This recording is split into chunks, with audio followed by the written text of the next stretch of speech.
अस्सलाम वालेकुम जी। Immigration passport office की यूडीसी की पोस्ट का जो पेपर हुआ 19 मार्च को, वो हम डिस्कस करेंगे। मेरे पास जितने मैक्सिमम क्वेश्चन है वो मैं आपके सामने रख देता हूं, और मेरी ये गुजारिश होगी कि आप लोग जो आंसर्स मैं आपको बताऊं उनको क्रॉस वेरीफाई एक मरतबा ज़रूर कर लीजिएगा। कहीं पे गलती के चांसेस भी होते हैं तो उनको वेरीफाई कर लीजिएगा।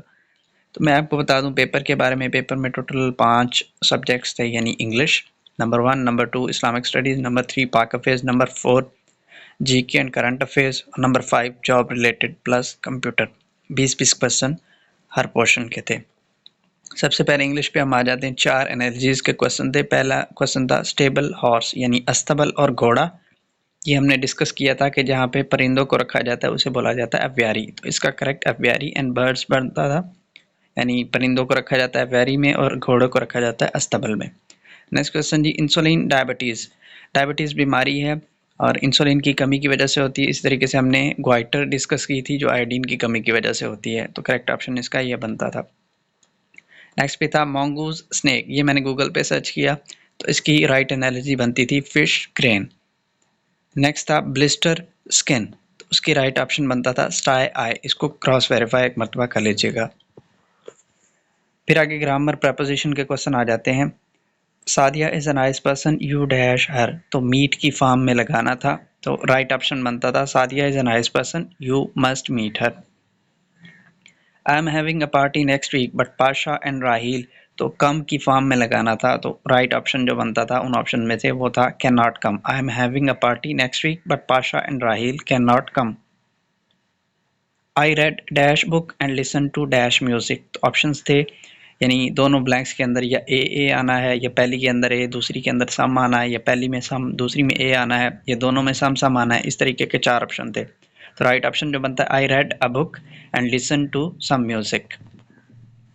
नेक्स्ट फिर एक क्वेश्चन था despite her dog's dash appearance she spent dash amount of money on its grooming, तो मेरे हिसाब से राइट ऑप्शन इसका बनता था despite her dog's orderly appearance she spent enormous amount of money on its grooming. Enormous कहते हैं huge, बहुत बड़ी अमाउंट, और ऑर्डरली कहते हैं प्रॉपर अरेंजमेंट, यानी कि कुत्ते का एक प्रॉपर यानी शेप होने के बावजूद, प्रॉपर उसकी अपीयरेंस होने के बावजूद उसने बहुत सारे पैसे उसकी ग्रूमिंग पे लगा दिए। मेरे हिसाब से ये सही बनता था, इसको वेरीफाई कीजिएगा। He came house dash midnight, तो राइट ऑप्शन बनता था in midnight, he came house in the midnight.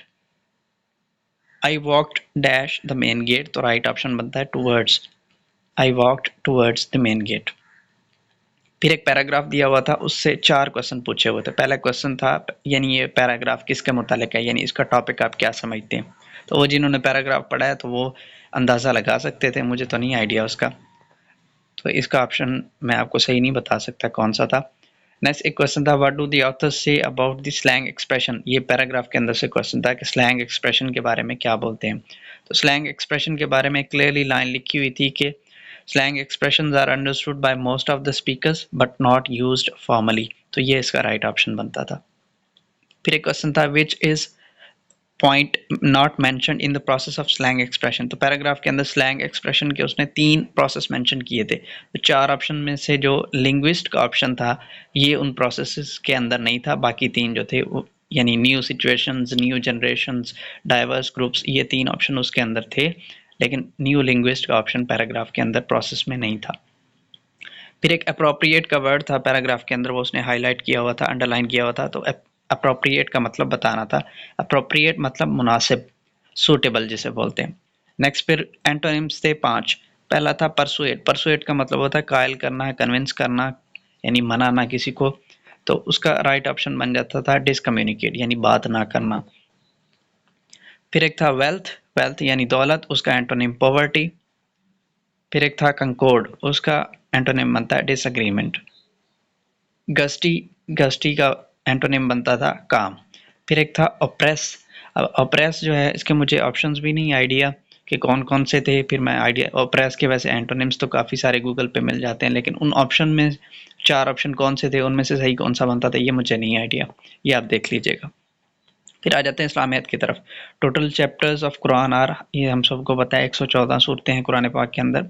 फिर एक क्वेश्चन था, Maliki school of thought people were originally from dash city, तो मालिकी जो स्कूल ऑफ थॉट है ये इमाम मालिक बिन अनस का बनाया हुआ है। इमाम मालिक जो थे बेसिकली मदीना से थे, तो इसका राइट ऑप्शन मेरे हिसाब से मदीना बनता है।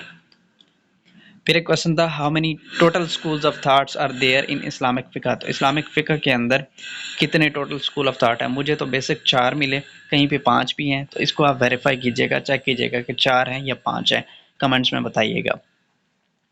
What was the age of the holy prophet peace be upon him at the time of हिजरत।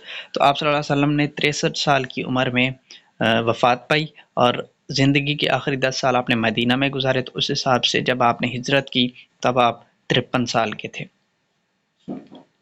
Who was the companion with the Holy Prophet at the time of हिजरत। तो आप सल्लल्लाहु अलैहि वसल्लम के साथ कौन से सहाबी थे? हज़रत अबू बकर थे हिजरत के वक्त आपके साथ। नेक्स्ट फिर था तहलील is called is recitation of कलमा। नेक्स्ट फिर holy prophet established first Islamic state in Medina इन।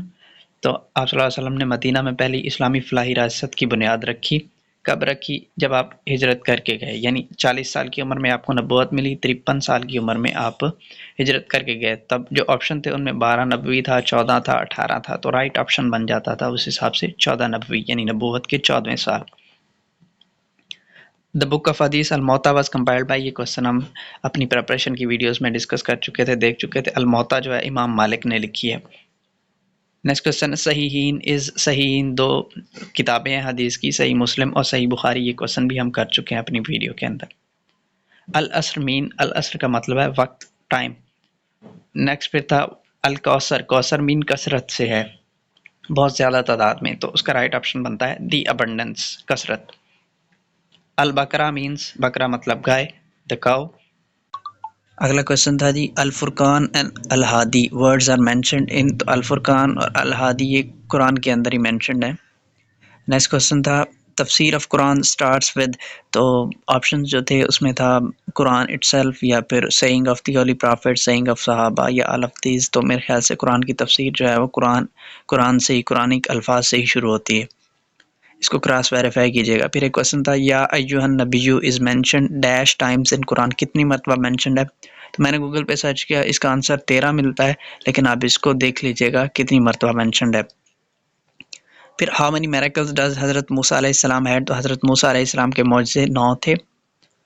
फिर नेक्स्ट क्वेश्चन है कायदे आज़म, ये पाक अफेयर्स जनरल नॉलेज शुरू हो जाता है यहाँ से। Quaid-e Azam gave is famous dash against Nehru report. तो नेहरू रिपोर्ट के अगेंस्ट कायदे आज़म ने अपने 14 नुकात दिए थे। ये क्वेश्चन हम डिस्कस कर चुके थे अपनी पाक अफेयर्स वाली वीडियो में।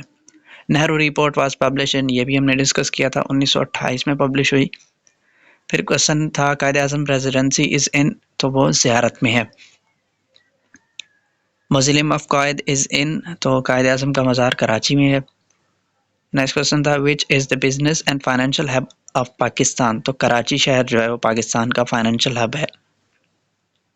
Who said Pakistan was formed when first Hindu accepted Islam. किस लीडर ने कहा था कि पाकिस्तान तो तभी बन गया था जब पहले हिंदू ने इस्लाम कबूल किया? तो correct option was Quaid-e Azam. Who said Hindu and Muslims are two different nations and they can't live together. किसने कहा था कि हिंदू और मुसलमान दो अलग अलग कौमें हैं और इकट्ठे नहीं रह सकते? तो ये भी कायदे आज़म ने ही कहा था। Pakistan is dash state. तो पाकिस्तान एक नज़रियाती रियासत है, नज़रिए की बुनियाद पे बनी है, आइडियोलॉजिकल स्टेट।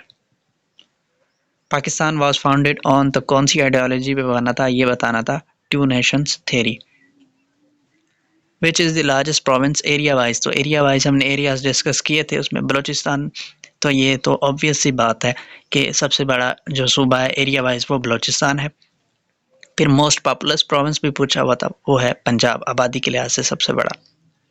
साल्ट रेंज हमने डिस्कस की थी, salt range is in, salt range जो है वो पोठवार रेंज के अंदर, पोठवार प्लेशों में आ जाती है।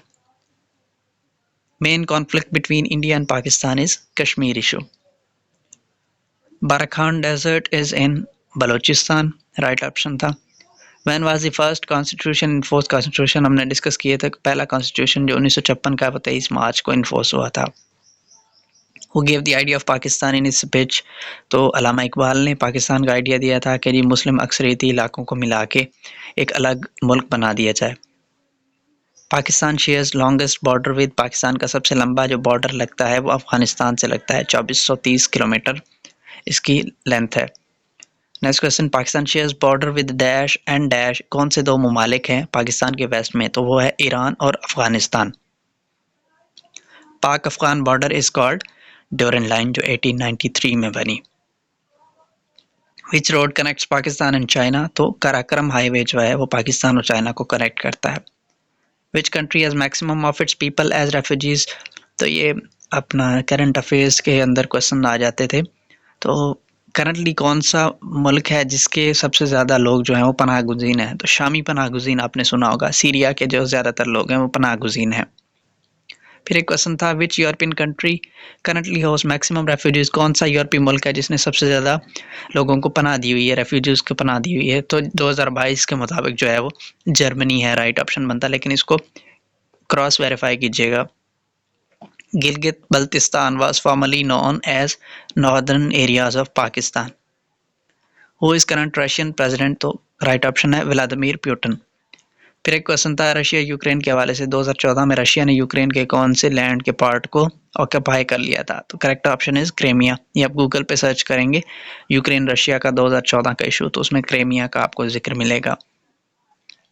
फिर आगे कंप्यूटर और जॉब रिलेटेड जो क्वेश्चन थे उसमें एक क्वेश्चन था ईमेल इज कॉल्ड, ईमेल जो होती है उसे हम बोलते हैं इलेक्ट्रॉनिक मेल, जो इसका एब्रीविएशन है। फिर शॉर्टकट की टू क्लोज अ विंडो, तो आल्ट F4 की यूज़ होती है विंडो क्लोज करने के लिए। फिर कंट्रोल सी उन्होंने पूछा हुआ था किस लिए यूज़ होती है, तो right option is copy command. Kaspersky and McAfee are, ये एंटीवायरसेस हैं, ये आप गूगल पे सर्च कीजिएगा आपको पता चलेगा। फिर कुछ क्वेश्चन जो थे अब मैं आपको बताऊं, ये सेक्रेटेरिएट इंस्ट्रक्शंस का एक मैनुअल है जिसके अंदर असिस्टेंट यूडीसी एलडीसी स्टेनोटाइपिस्ट वगैरह की जॉब ड्यूटीज़ उनके सारा कुछ वो मेंशन किया हुआ है। तो जो जॉब रिलेटेड क्वेश्चन थे वो इस मैनुअल से आया था, मैं आपको आगे दिखाता हूँ। एक क्वेश्चन था DFA stands for DFA's draft for approval, ये भी मैनुअल के अंदर लिखा हुआ है। यहाँ पे जो पिक्चर आपको स्क्रीनशॉट नज़र आ रहा है इसमें 9वें नंबर पे आप देखें तो आपको नजर आएगा DFA ड्राफ्ट फॉर अप्रूवल। फिर एक था complimentary remarks at the end of business letter, तो एंड पे कम्प्लीमेंट्री रिमार्क्स क्या देते हैं हम, एंड पे आपने लेटर्स वगैरह लिखते हैं तो आप एंड पे योर्स सिंसियरली लिखते हैं। ऑप्शन में योर सिंसियरली था, योर रिस्पेक्टफुली था, योर ट्रूली था। तो ये भी इस लेटर के अंदर, ये मैनुअल का 71st पेज है, इसके अंदर आप देख रहे हैं विद रिगार्ड्स और एंड पे उसने लिखा है योर्स सिंसियरली। फिर एक क्वेश्चन था which document use for communication between various division, तो इसका राइट ऑप्शन बनता है ऑफिस मेमोरेंडम। ये भी आप 87 पेज है मैनुअल का, उस पर ऑफिस मेमोरेंडम की डेफिनेशन उसने लिखी है, उसमें वो लिखता है for correspondence between various divisions. फिर एक क्वेश्चन था असिस्टेंट के बारे में था कि एक असिस्टेंट को किस लिए रखा जाता है ऑर्गेनाइजेशन के अंदर, उसमें जो 3 पॉइंट्स तो हर ऑप्शन के अंदर कॉमन थे, यानी कि कम्युनिकेशन, ऑर्गेनाइजेशन और प्रॉब्लम सॉल्विंग, ये 3 पॉइंट्स हर ऑप्शन के अंदर कॉमन थे। चौथा पॉइंट जो था वो मुख्तलिफ था, यानी चौथे पॉइंट में कहीं उसने बजटिंग लिखा हुआ था, कहीं फाइनेंशियल इश्यूज़ लिखा हुआ था, कहीं कोऑर्डिनेशन लिखा हुआ था, तो ये चौथा पॉइंट आपने बताना था। तो असिस्टेंट किस लिए हायर किया जाता है, मेरे ख्याल से तो फाइनेंशियल इश्यूज़ को, मैटर्स को देखने के लिए हो सकता है, लेकिन इसका राइट ऑप्शन मुझे नहीं पता।